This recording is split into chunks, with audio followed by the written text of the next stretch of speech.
Right, good afternoon.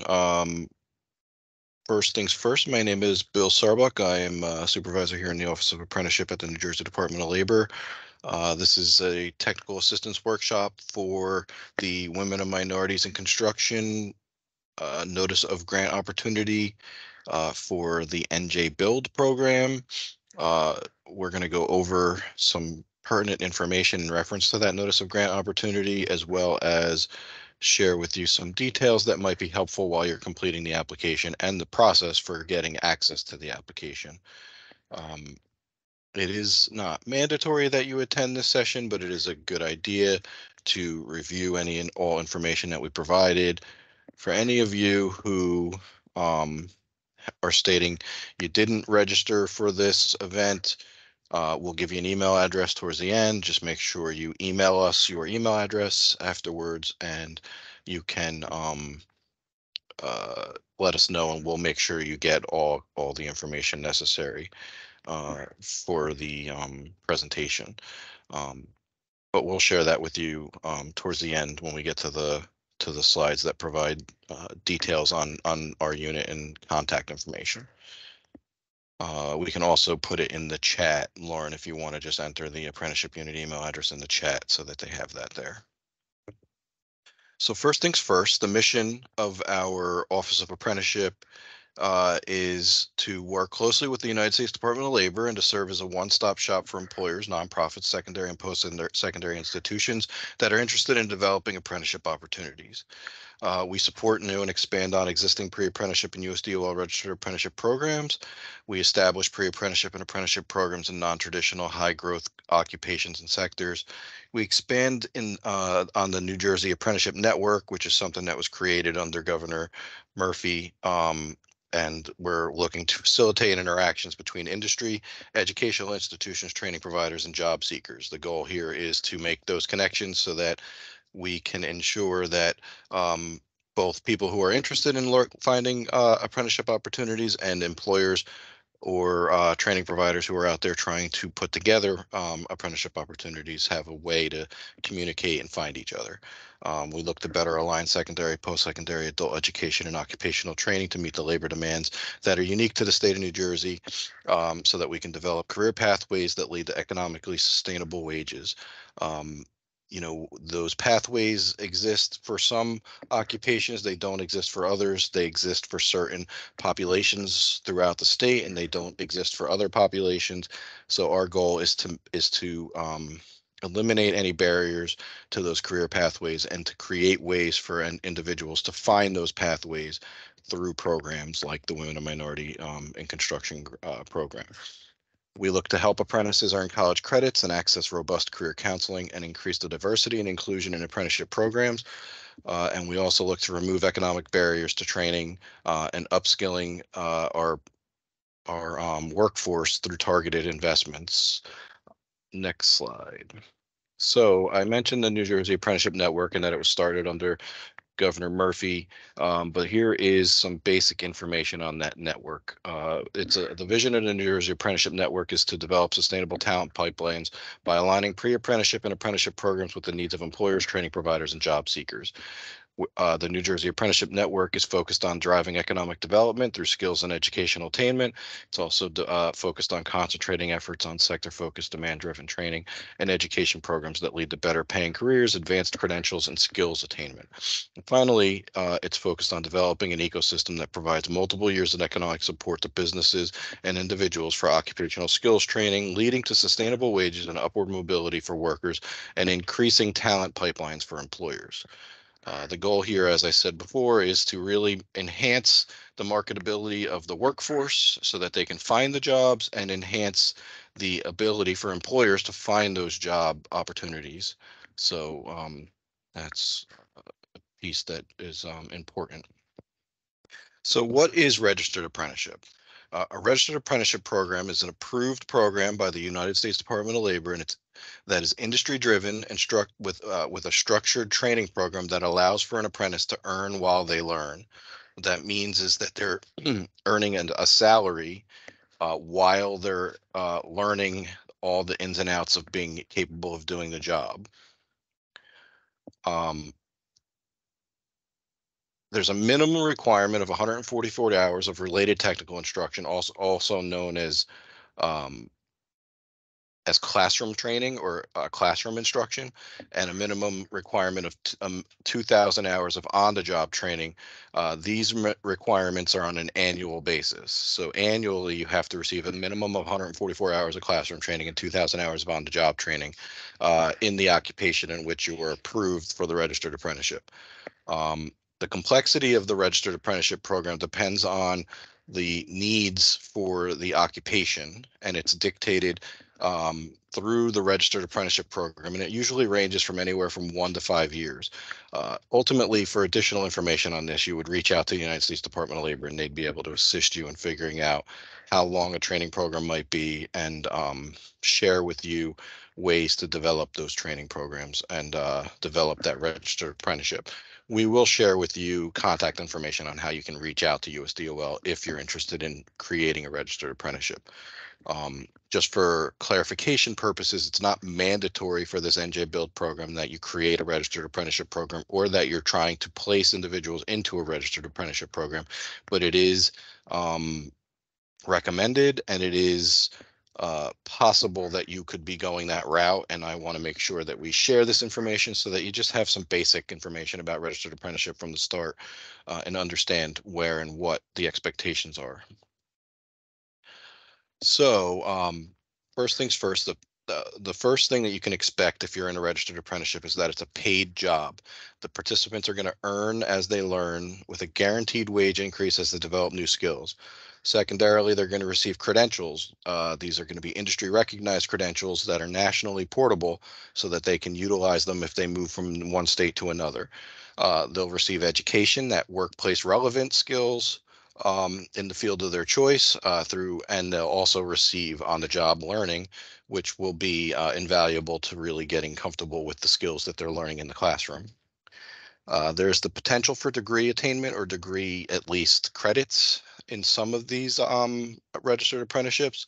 That academic credit towards a college degree can be found in some instances, but not in all.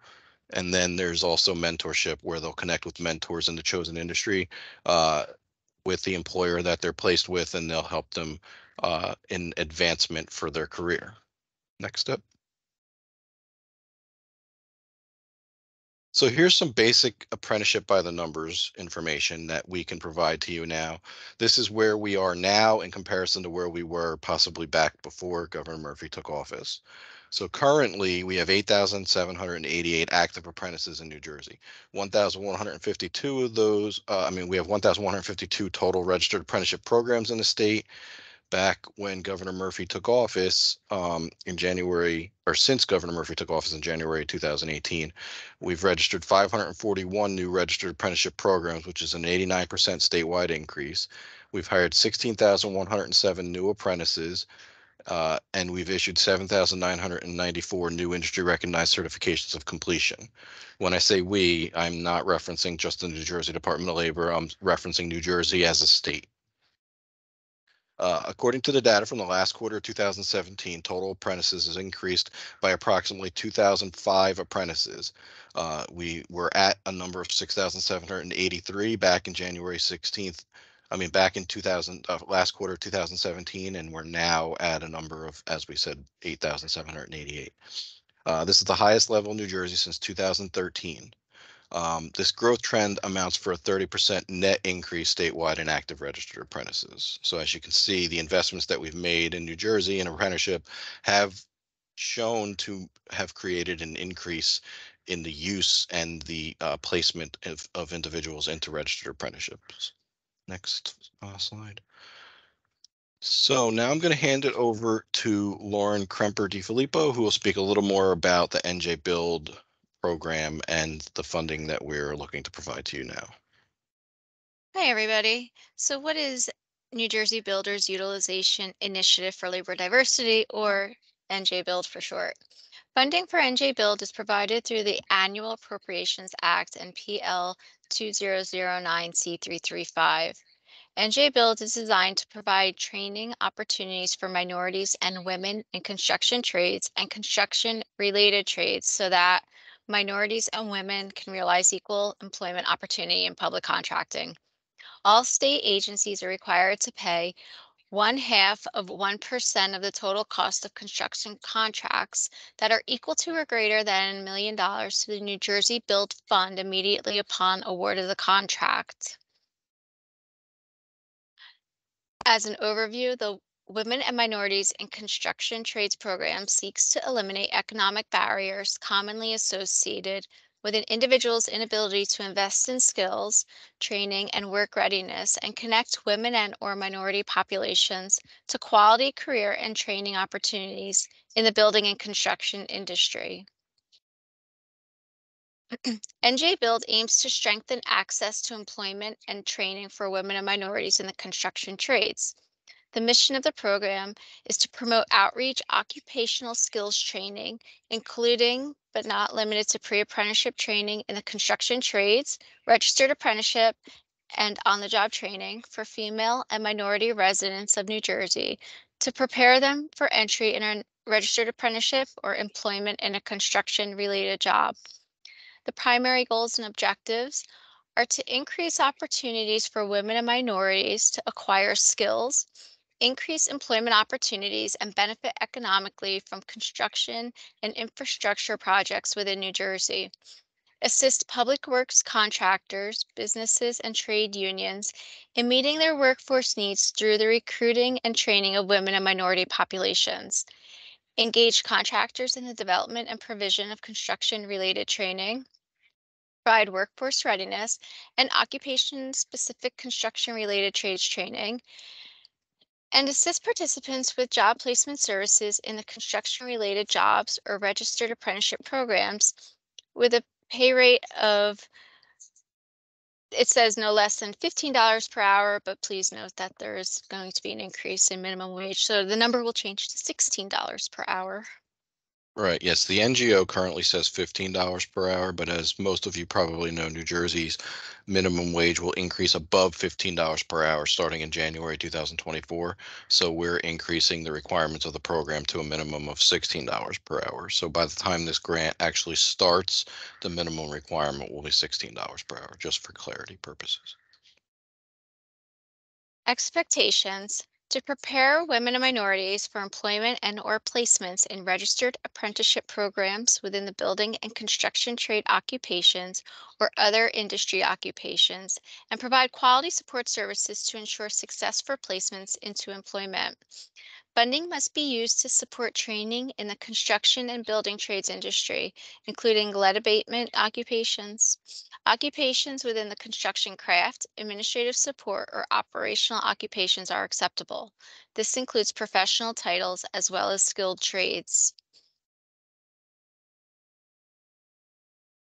Okay, the green energy economy. NJDOL is committed to investing in the clean energy economy construction jobs. It is not mandatory that applications concentrate on these occupations, but NJDOL encourages applications that focus on the following construction-related occupations: green jobs such as clean buildings, decarbonization, offshore wind, energy efficiency, environmental infrastructure, grid infrastructure and storage, solar, and or weatherization occupations, lead abatement, lead-based plant and lead contaminated water line hazards burden New Jersey's homes, schools, and places of business, causing sickness and poisoning across the country. In support of the need to remediate thousands of New Jersey's lead-burdened homes, apartments, and places of business, we are encouraging a concentration on training and placement into the lead abatement industry with our fiscal year 2024 Women and Minorities in Construction Grant Program.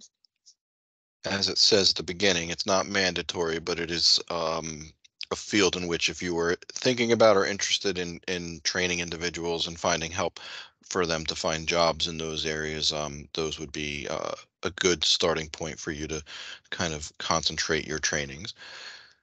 I'm going to turn it over to back to Bill, where he'll discuss the different options that you can apply for your participants. So, as I said earlier, we talk a lot about apprenticeship here because we are the Office of Apprenticeship. So it does sound and seem like we are pushing you in that direction. But I want to make it clear that there are additional options that can be taken. You do not have to do pre-apprenticeship that leads to apprenticeship. You can do other um, training programs. The goal here for our NJ Build programs are to increase the number of women and minorities that are working in the construction fields. So what I'd like to show you here are some options that you have in reference to being able to provide those types of trainings. So option one would be to provide a pre-apprenticeship training program that leads those pre-apprentices into a USDOL registered apprenticeship program. Option two would be to provide a pre-employment training program that leads to employment in the construction related field that pays a minimum of $16 per hour. You can do a split in option two where you do some percentage of them for pre-apprenticeship that leads to apprenticeship and some that are in pre-employment that leads to employment. Or you could do 100% in pre-employment that leads to employment. And option three is that you're not really providing a pre-apprenticeship or a pre-employment training program, but you're an employer that's applying for this grant to hire and train new hires, new women and minorities in your construction related field. And you're going to utilize the funding that we're providing here for on the job training strictly and solely. So let me give you a little more details on each one of these options. So in pre-apprenticeship training, option one, which I said is option one, or it could be partially option two if you wanted to do both. Some of the elements of those types of training programs are they have approved training and curriculum. That training and curriculum is going to be approved by USDOL. It's required to be approved by USDOL, and you'd have to have contact with them and to create that apprenticeship program in order to make sure you get that. The pre-apprenticeship portion is going to be led by the needs of that apprenticeship program. So you should have that connection, or at least know who your apprenticeship program is going to be. That's why you see at the bottom it states that applicants must have an established connection to at least one registered apprenticeship program or sponsor at the time of application. You can possibly become that sponsor at some point during the time of the grant, but you'd have to really reach out to USDOL like right now and start getting things kind of moving because you want to make sure that you can start those placements once the pre-apprenticeship portion of your training is completed. Um, so another element for a pre-apprenticeship training program is that it's a strategy for long-term success for your participants. It gives access to your participants to appropriate supportive services, and it provides a one-stop career center connection so that you can ensure that your participants are receiving any services or funding that could be made available to them as well through the one-stop system. It promotes a greater use of registered apprenticeship. It provides meaningful hands-on training that does not displace paid employees. Um, and that would be a mandate. We would not want this funding to be displacing anybody who's currently working for an employer because we are providing subsidies for some of these positions. That's not a goal here of the NJ Build program. And it also facilitates entry and or articulation into an approved registered apprenticeship program. That pre-apprenticeship training would facilitate that entry. As I said before, it's very key to make sure that if you're going to apply for this grant and you're applying for it um, specifically for pre-apprenticeship training that leads to registered apprenticeship, that you establish a connection ahead of time with a registered apprenticeship program or sponsor. If that's not within your application and we do not see that partnership, um, your application most likely will not be considered for funding. Next slide, please. So for option two, I said it's the pre-employment training option that leads to employment of paying a minimum of $16 an hour or more. So once again, that's going to be industry-driven training and curriculum that you're going to develop utilizing your partnerships with those employers and finding out what those employers need their future staff to have in order to be kind of ready and eligible for employment with them. So it's industry-driven training and curriculum. It's not approved by anybody beyond the industry. It's going to provide job coaching and employment preparation to those participants. It also provides access to appropriate supportive services and the one-stop career center connection. It's going to be occupation specific construction related training. Our NJ Build only provides funds to training individuals that are interested in the construction related training, and it's specific to women and minorities only. They don't have to be a woman minority, but they do have to be a woman or a minority. Um, and as far as occupations, you can ask us what occupations are approved, but it isn't as uh, we try to leave it open and allow for you to apply for what it is that you're interested in training in. But the occupations are specifically have to Am I be in allowed the to ask a construction. question now, or do you need me to wait until the end? If you could please wait until the end or enter it into the chat, that would be best. I'm only on audio, but oh yeah, I'll wait until the end. Sorry about that. No problem. Um, it provides hands-on training that simulates on-the-job circumstances and situations. So, in some cases, the classroom trainings will provide that kind of on-the-job circumstances and situations, the simulation of that. And it provides quality job placement and retention services post-placement to the employers that they work with. A strong application that is utilizing option two will have quality support and commitment letters from employers stating a specific number of participants they intend to hire from the program post training. As I said, you really need to have those partnerships developed up front with these employers so that you're making sure the trainings you're providing are meeting their needs, and that they are ultimately the kind of the lead or the person, the push for this program. Because if you don't have those connections with those employers up front, you could be training them and it's not necessarily going to lead them to employment. And that's the goal here, is for this to training to lead women and minorities to employment in construction related fields. Next slide. And the third option, as I said before, is the on-the-job training option, which is employer-driven, and it's driven by that employer to meet the needs of their business. Uh, Funding can be used to provide on-the-job training at a minimum. Once again, it's at $16 per hour, not $15 per hour. And the funding can be used to provide up to 50% wage reimbursement to that employer, which the reimbursement of salary. It's a reimbursement of salary with proof of payment required monthly. So you would provide us with copies of the pay stubs for the individuals that you hired, and we would pay up to 50% of the wage reimbursement up to the maximum of $15,000 per participant, which is our maximum cost per participant. Um, that wage reimbursement would be for just regular hours. It would not cover any overtime hours, holiday pay, sick pay. If they're scheduled and they do work 40 hours, we would pay for up to 20 hours of that wage reimbursement, up to a maximum of $15,000 per participant. Um, we would need you to provide a commitment of retention of the employees post funding. We're not looking to just subsidize salaries and allow for uh, grantees to have the ability to pay these individuals for a short period of time and then to let them go.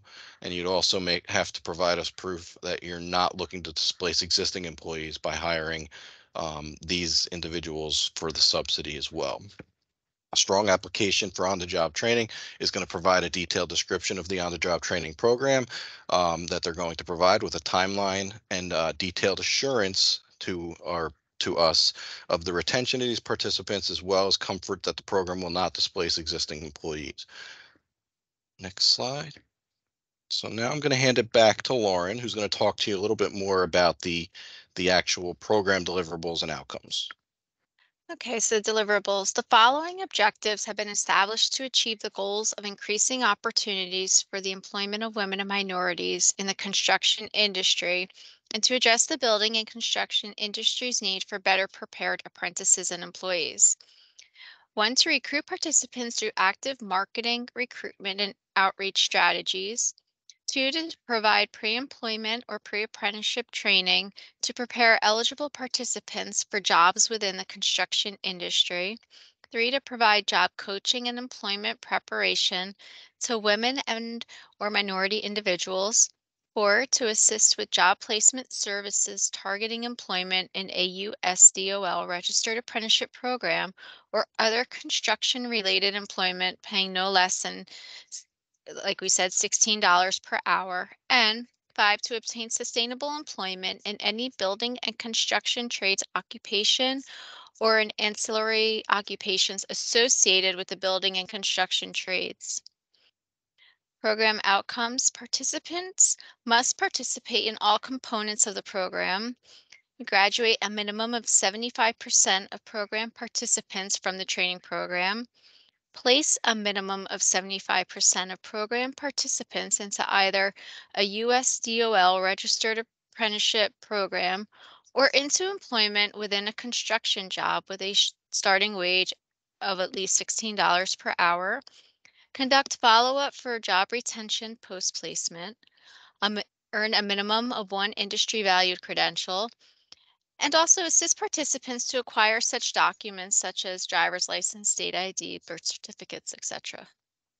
Just for clarity purposes on that slide, so 75% program completion or graduation. What that's referring to is that, so if you accept 100 participants into your pre-apprenticeship or your pre-employment training program, that you're going to place 75% of those that you've provided that pre-apprenticeship and pre-employment training to.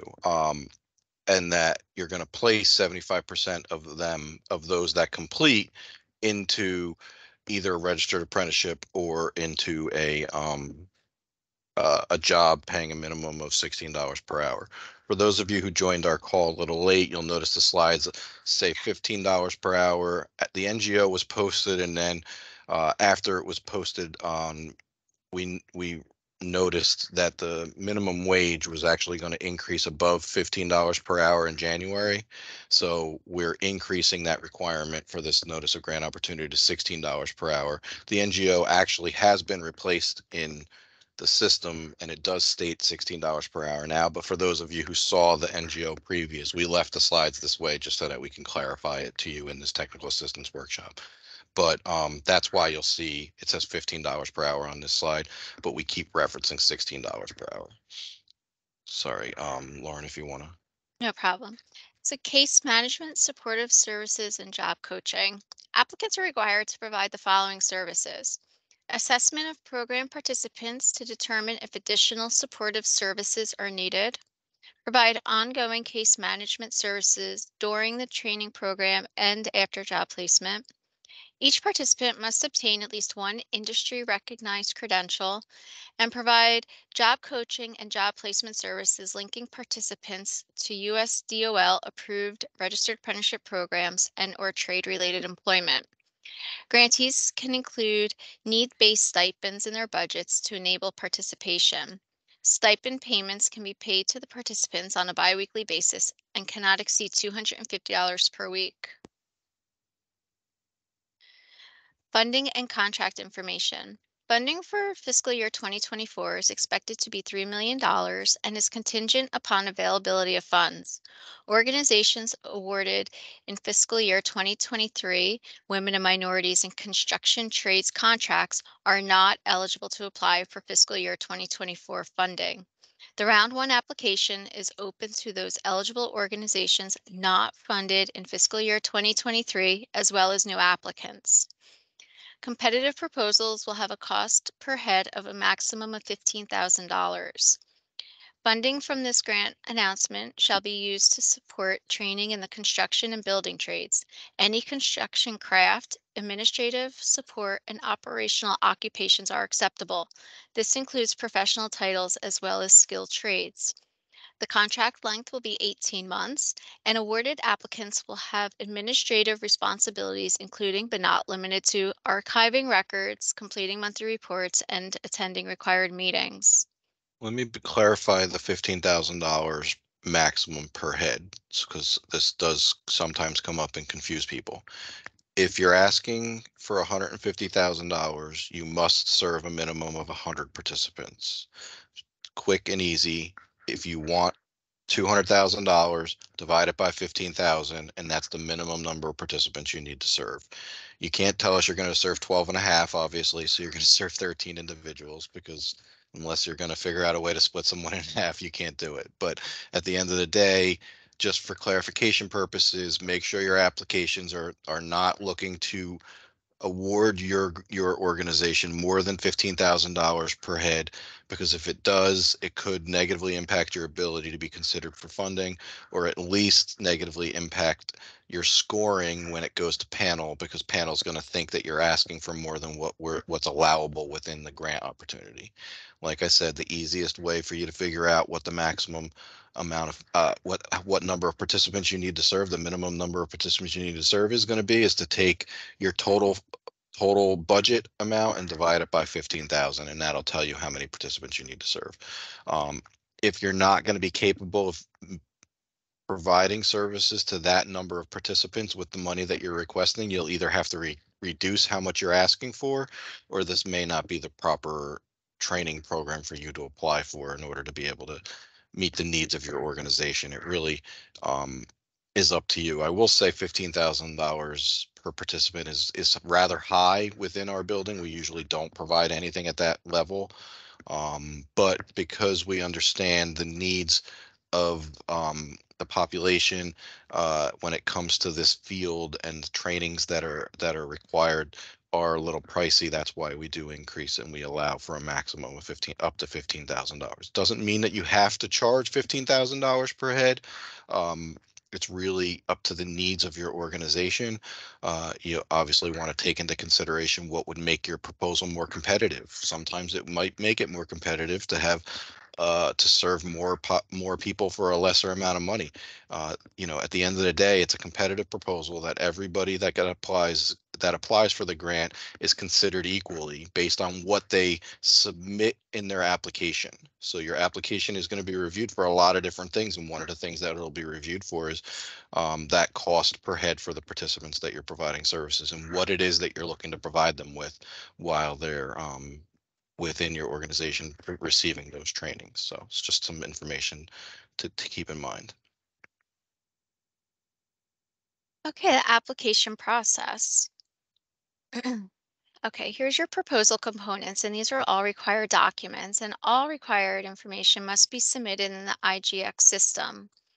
Your applicant information, counties to serve, previous funding, consortium partners and commitment letters, the deliverables, your activity plan, statement of need, organization, commitment and capacity, a training curriculum and schedule, program sustainability plan, tax clearance certificate, prior performance narrative, and budget summary and details. First steps if you're considering to apply.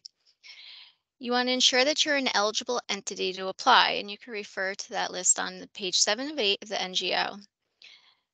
That the authorized official, your AO, registers in SAGE or IGX, and instructions is on page 11. The authorized official submits a letter of intent via email, and that's described on page 11, and there's a template to use on page 20 of the NGO. Us as NJDOL will approve the authorized official in IGX and provide access to the application. Your actual very first step is to obtain a tax clearance certificate from the New Jersey Department of Taxation. Again, that's described on page 14 of the NGO, and examples on page 21. And that you register with the Department of Treasury, which is NJ Start, and those instructions are on page 21. As Lauren just said, the tax clearance certificate is very important that you get that as soon as you can.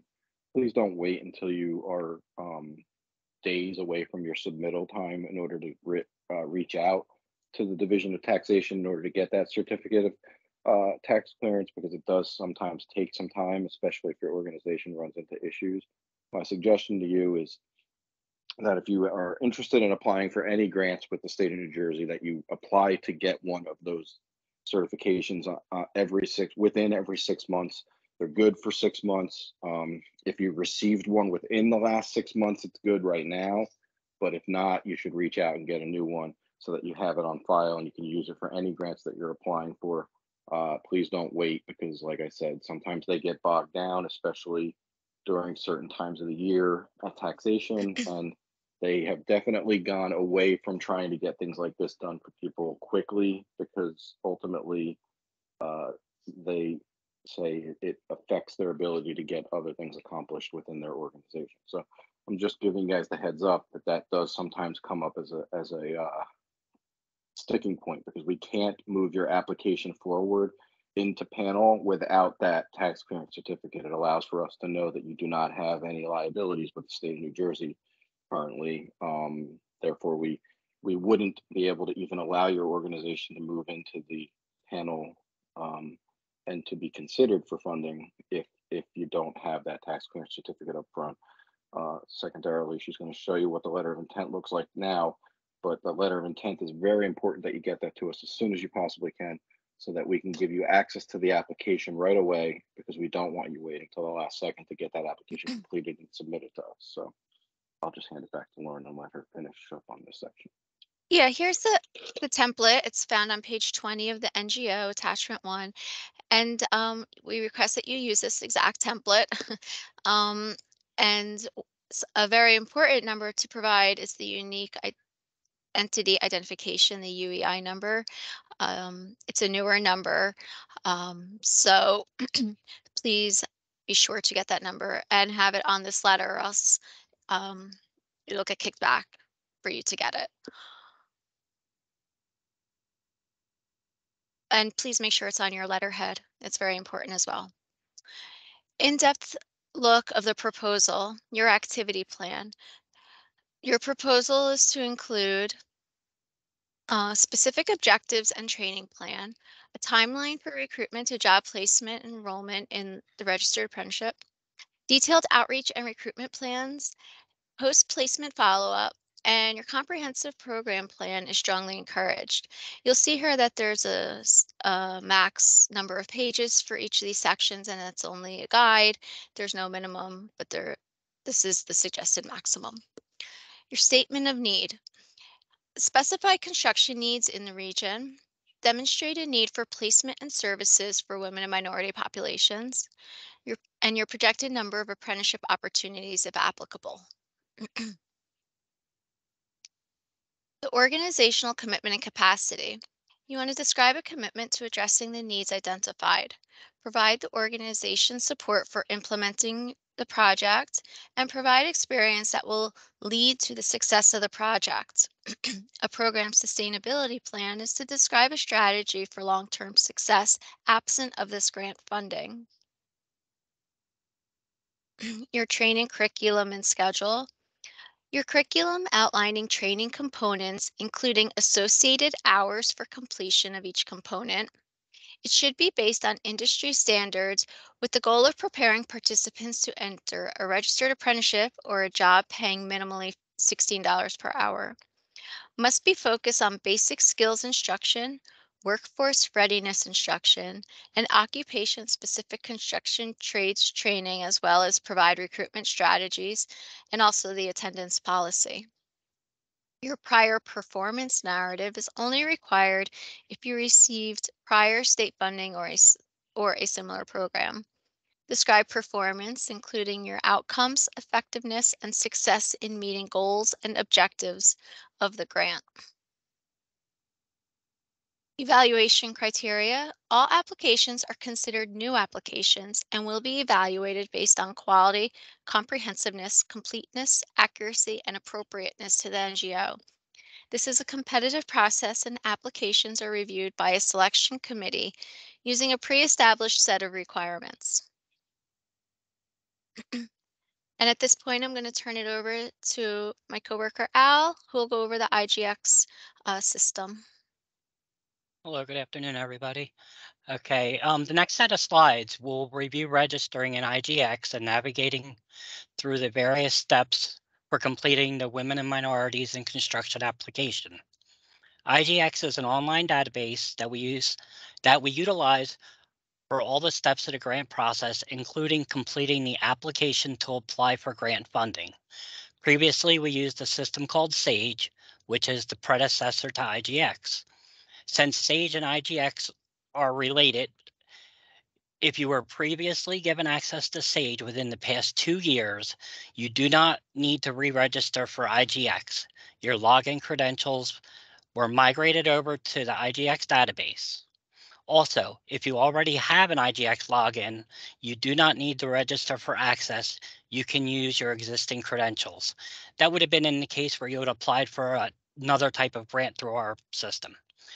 For those of you who are new to SAGE or IGX, to attain access to the online Women and Minorities in Construction grant application, you would need to register for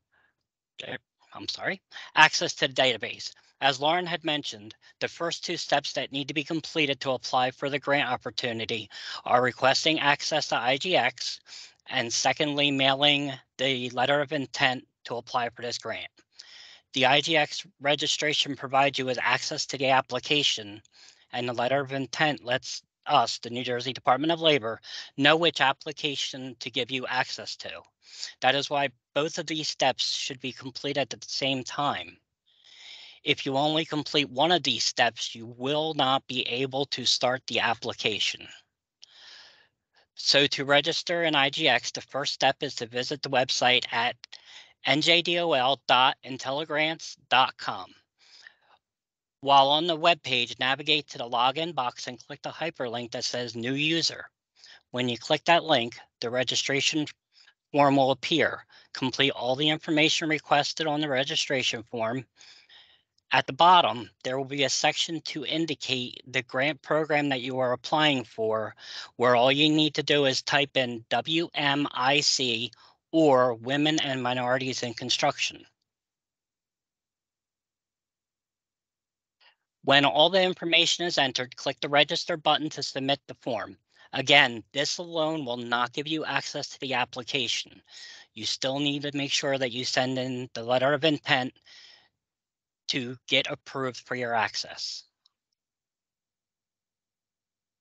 The letter of intent also allows for us to know that you've completed your registration in IGX. So without that letter of intent, we won't go in and look for you in the IGX system in order to give you access or to approve your access in the IGX database. So the registration gives you access to the IGX database. The letter of intent gives you access to the application that you're interested in applying for. Hopefully that clarifies things a little bit. Okay, once you have registered and emailed your letter of intent to apply for this grant, we will send you a follow-up email letting you know that you can access the Women and Minorities in Construction application. The email will also contain a user guide to help you navigate IGX and the application. To start the application, return to the IGX website at njdol.intelligrants.com and use the login box to enter your login credentials. Sometimes when you log in for the first time, IGX will need to send you a verification code for security measures. If so, follow the prompts to complete those steps. Once you're logged in, you will be brought to your dashboard page, which is essentially the home page for your access. On the right-hand side of the page, you will see a box called My Opportunities. The Women and Minorities in Construction grant application may already be listed under My Opportunities for you to access. But if not, you can use the filter option to sort what is available. To use the filter options, select the arrow next to the word filter. Under Provider, select New Jersey Department of Labor and Workforce Development. Under Name, type in Women, and then click Search. The Women and Minorities in Construction application should appear in the My Opportunities box under the Filter section. To start the application, simply click the hyperlink item entitled Women and Minorities in Construction. After clicking the hyperlink, you will be prompted with an agreement box. Select Agree to start the application, or you can select Decline if you do not want to start the application at this time. Once you agree to start the application, you do not need to complete all components in one sitting. You have the ability to re-access the application as many times as you need before you submit it. The application, while it's being worked on, will remain on your dashboard or home screen under this section called My Tasks, so you can easily re-access it at any time. Once you agree to start the application, you will be brought to a document landing page. All of the pages that need to be completed will be located in the left side of your page under Application. To review or complete a specific page, simply click the name of that page. As you complete each application page, a checkbox will appear next to the name of the page to signify it has been completed. If the box next to the page is empty or has an exclamation point that appears, you must visit the page to complete any missing information or fix any errors.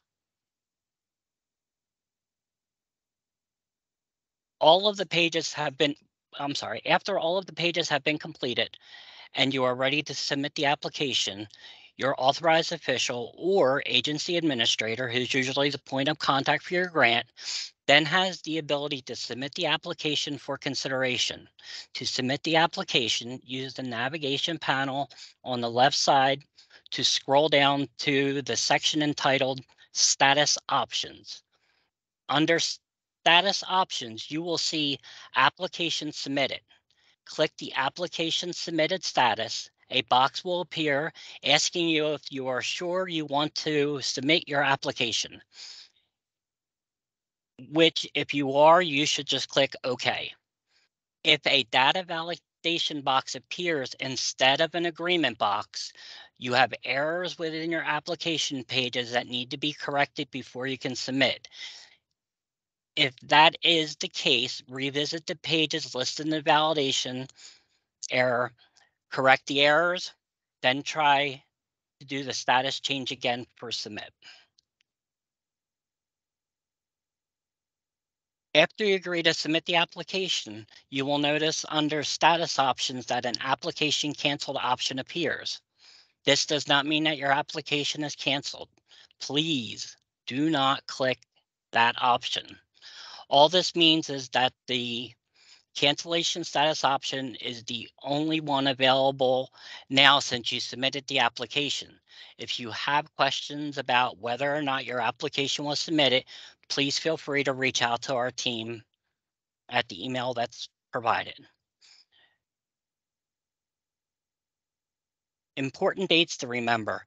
Your letter of intent, including registration in the IGX system, must be completed no later than noon on October 20th. We advise that as soon as you think that you are interested in this grant, register on IGX and send your letter of intent. If worst comes to worst and you change your mind and decide not to apply, there is no harm in having the letter submitted just in case. Secondly, your completed and submitted application must be received no later than noon on October 27th. Please, and we like to stress, please, do not wait until the last minute to submit your application. As is common with technology, especially in a database that you may not be familiar with, technical issues can occur.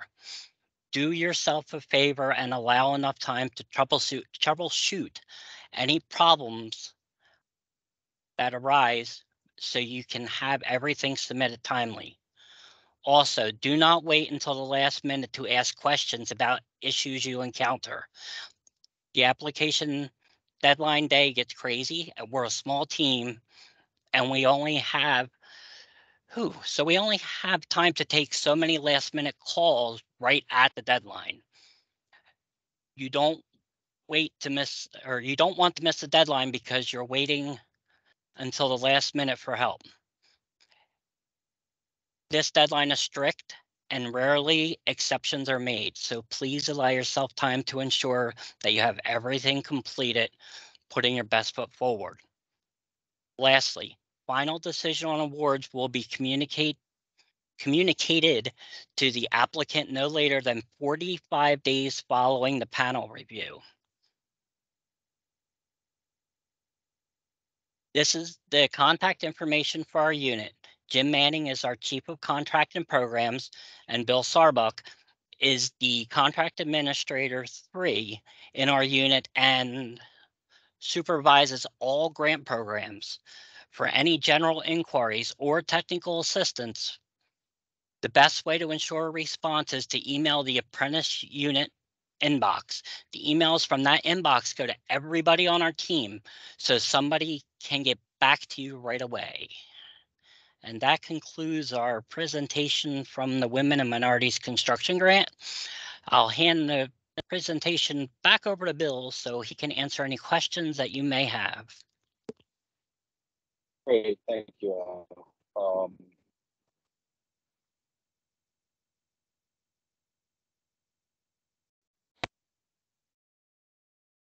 Bill, do you see the question in the chat or you want me to read it to you?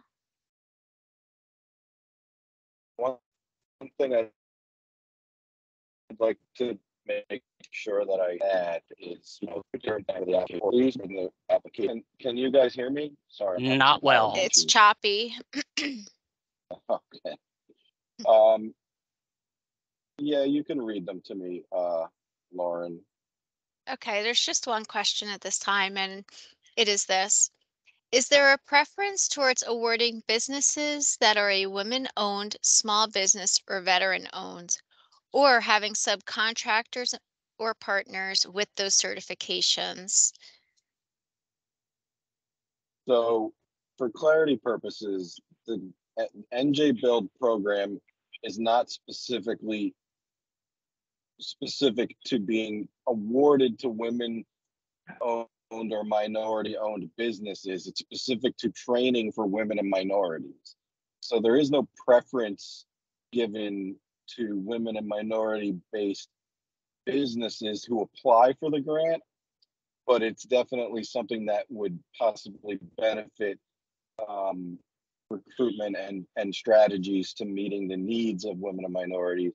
And that's something that you can include in your application, but it wouldn't be a preference from the application standpoint, from our standpoint of whether or not we're interested in providing funds to specifically women and minorities. We're looking to ensure that the training that is being received and placement of women and minorities is in the construction related fields.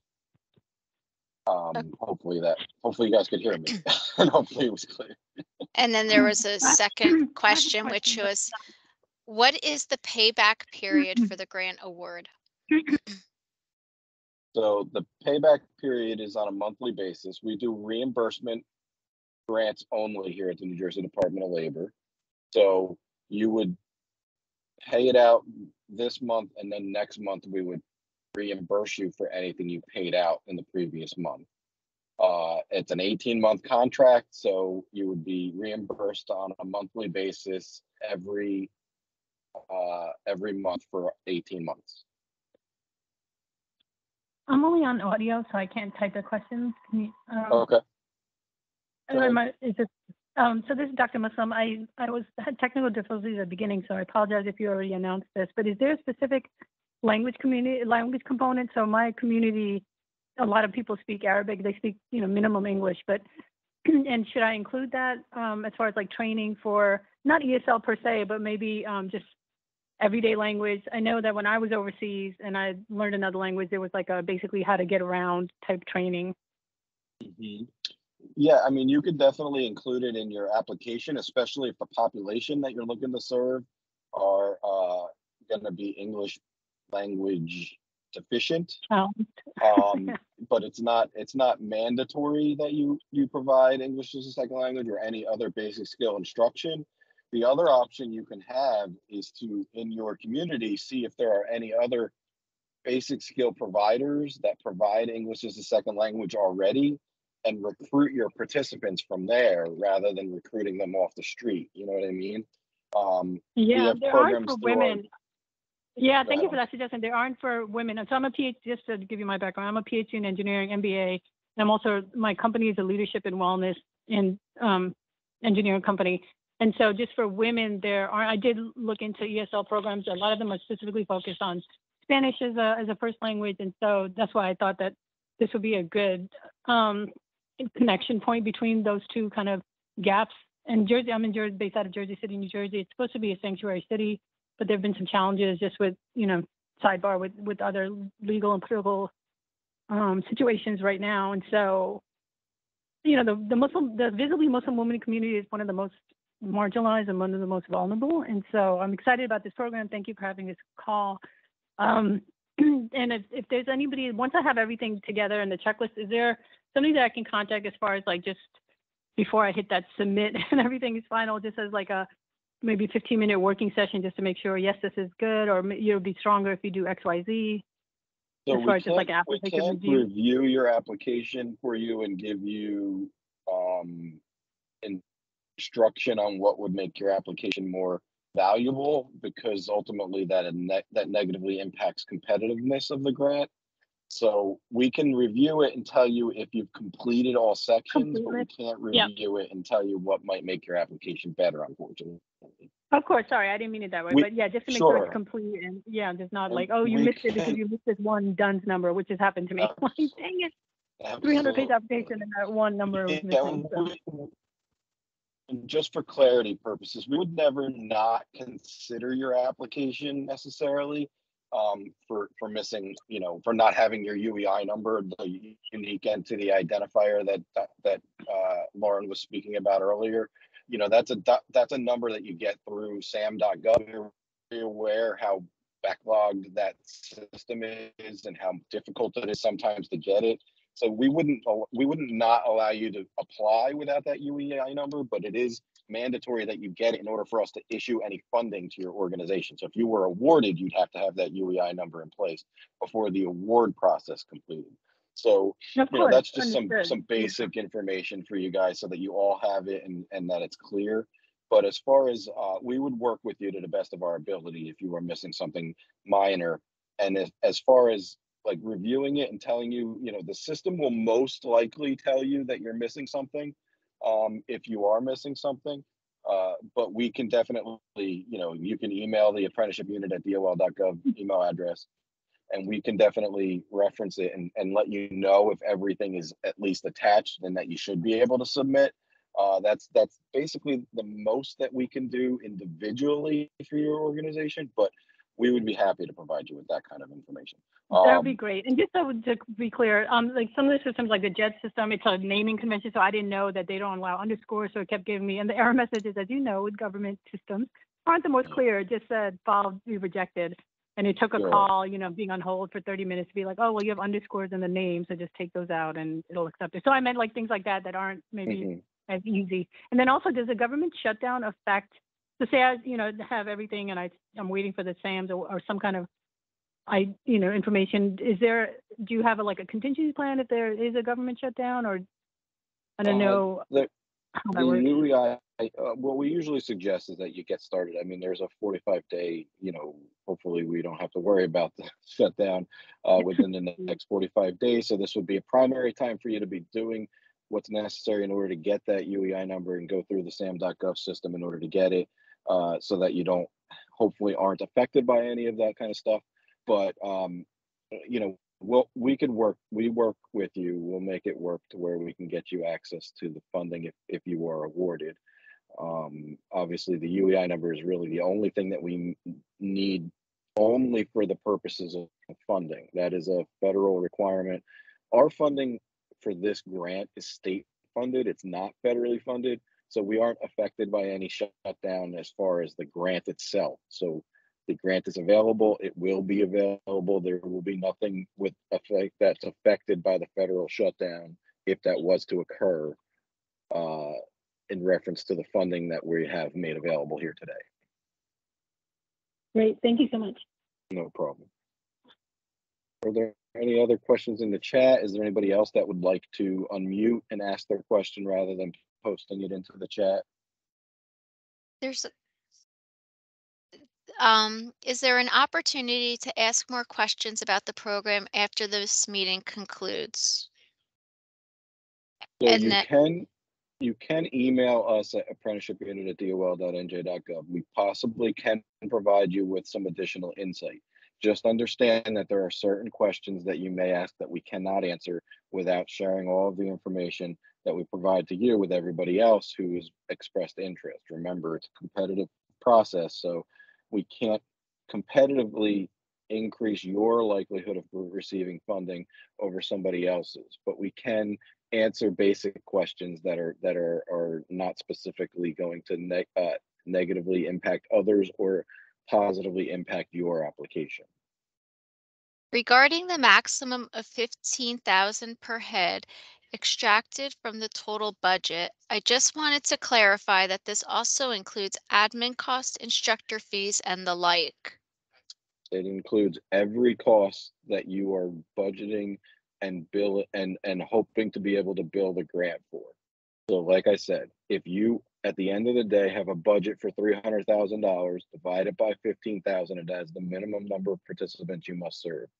If you're not already serving that minimum number of participants, your options are to increase the number of participants you're going to serve, decrease your budget, or to possibly consider other grant opportunities as a way of going about this, or possibly maybe even reach out and see if there are other funders that can help you offset the costs that this grant won't cover.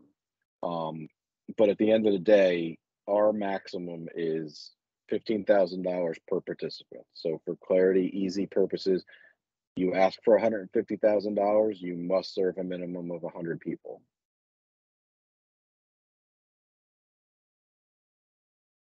Someone's typing something, so. I saw somebody also raise their hand. If you raised your hand, please feel free to unmute yourself and ask any questions.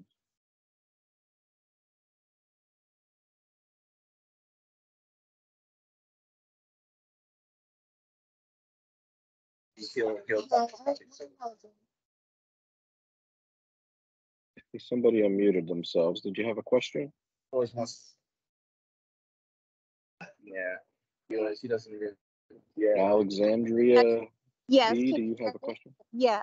Yes, we can hear I you. had my hand raised. So I put my hand down because I saw that, there was an email and we were talking about emails. I just wanted to know if, I think you might have already answered this, if I could use that email to reach out for resources, for example, like the package and that kind of thing, to get started with the application, or if there was like a website. I just learned about the program yesterday, and also this webinar today, like just a couple minutes ago. So just wanted to stay in the loop with everything since Sure. I'm So if you didn't register for today's session yourself, you can email that apprenticeshipunit@dol.gov email address with your email address, and we'll make sure that you get copies of the presentation today. We're going to send out a whole bunch of stuff. So one of the things we're going to send out is the presentation, which is the PowerPoint that we just showed.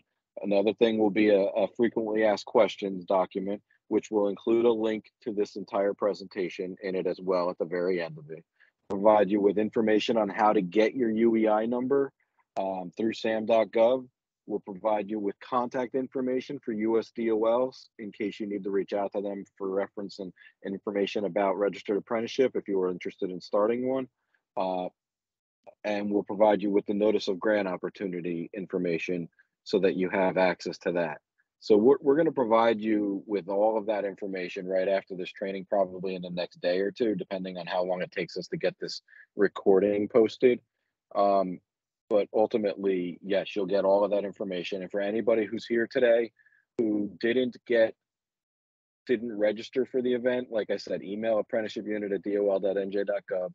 Sorry, it's a long email address. It's government, so it's still always going to be that way. But email us. We'll add you to the list and make sure you get it.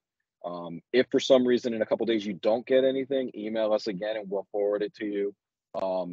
But at the end of the day, we'll provide you with all of that information, and like I said, you'll have a recording of this presentation that you can share with anybody within your organization or outside of your organization. If you maybe want to partner with somebody and they might want some information, anybody can review what we've talked about today, and they'll have access to it by providing. We'll provide it to you after the call. Next question. Oh. Go ahead. Go ahead. How far into the project can the grantee submit change requests, or would those details be shared with the grantee after being awarded? So it depends on what kind of change requests you're talking about. If you're talking about changing your entire program, There may be some questions we have for you, obviously. We were awarding you a grant specifically to provide something, and now you're looking to change everything that you were awarded for. So that could be of concern to us in that, you know, it went to panel and panel approved your program one way, and now you're looking to change it completely. That's not what I anticipate you're speaking of. If you're just speaking of, you know, you budgeted for one thing and now you realize you just don't need that and that you want to budget for something else, that can be done at any time throughout the grant process. It is a formal process that you would submit. It would get reviewed. It would get approved based on the unit and then our administration approving it. And then it's just going in and making minor basic adjustments to your application. Obviously, any changes that you're referencing cannot change the simple facts that we're only capable of training women minorities. We're only capable of training them in the construction related fields, and it's a maximum of $15,000 per head. Those things wouldn't be able to be changed at any time, but beyond that, the rest of it can be worked through if you were awarded. But we would provide you with additional details post award being issued. We'll have additional meetings with anybody who receives the award to go over monthly reporting and monthly billing and all that stuff. So yes, there'd be plenty of opportunities for you to be able to provide us with any needs for change that you had. And we could discuss whether or not those changes would be viable and allowable at those times.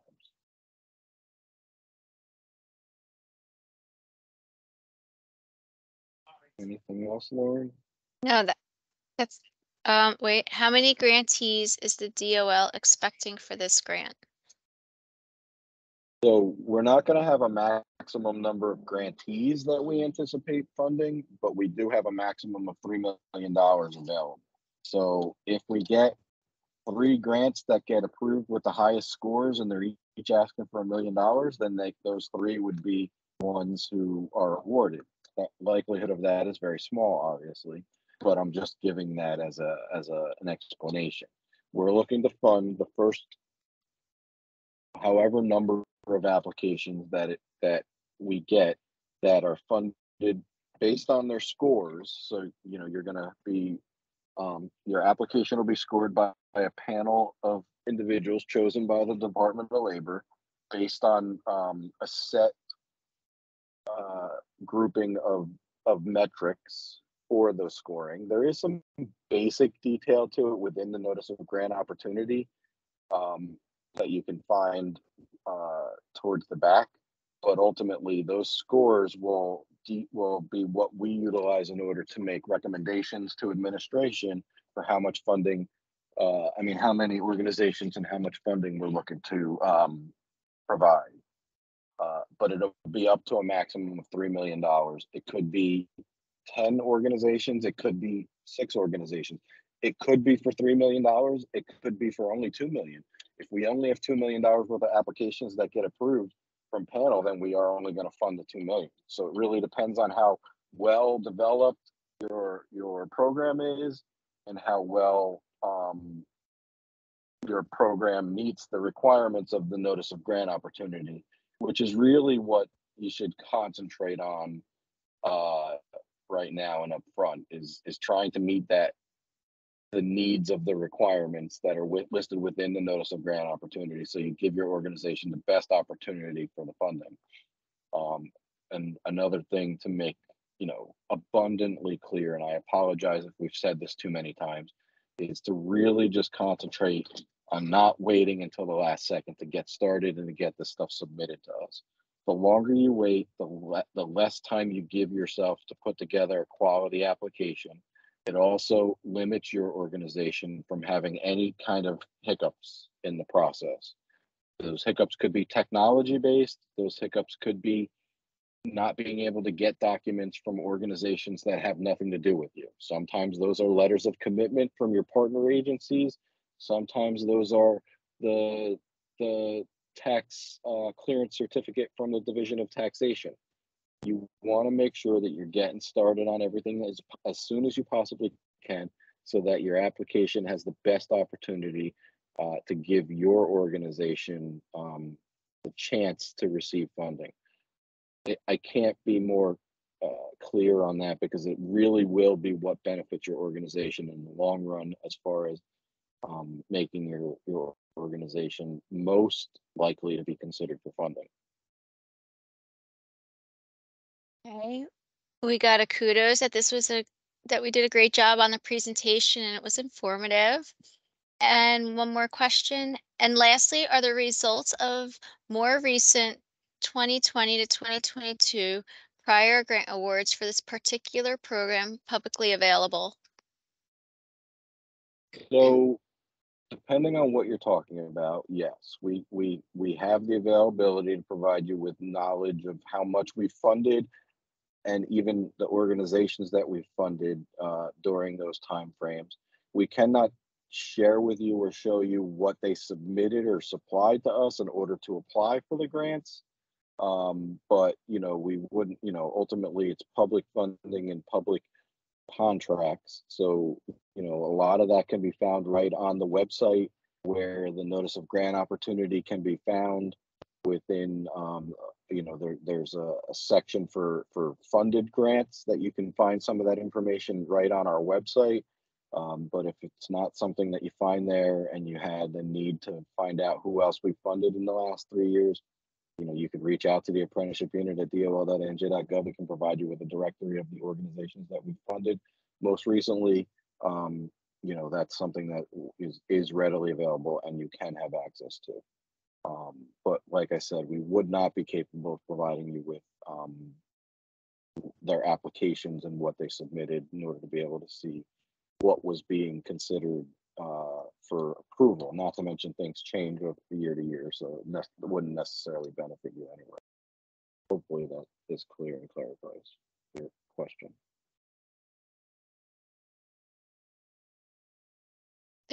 There's no more questions in the chat. Okay, I just want to make sure I give everybody the opportunity. If anybody else wants to unmute and ask any questions, please feel free to do so.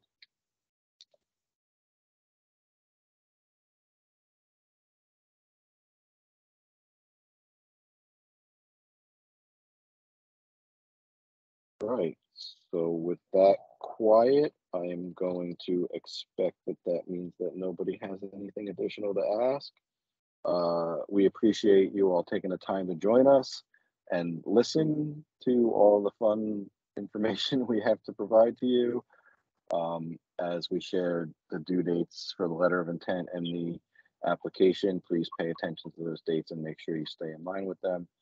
Also, if you have any questions or need any additional information, feel free to reach out to the apprenticeship unit at dol.nj.gov email address that was on a slide earlier, and be on the lookout for all the details from today's meeting in the next couple of days. Thank you so much. This was very helpful. Thank you. Take care.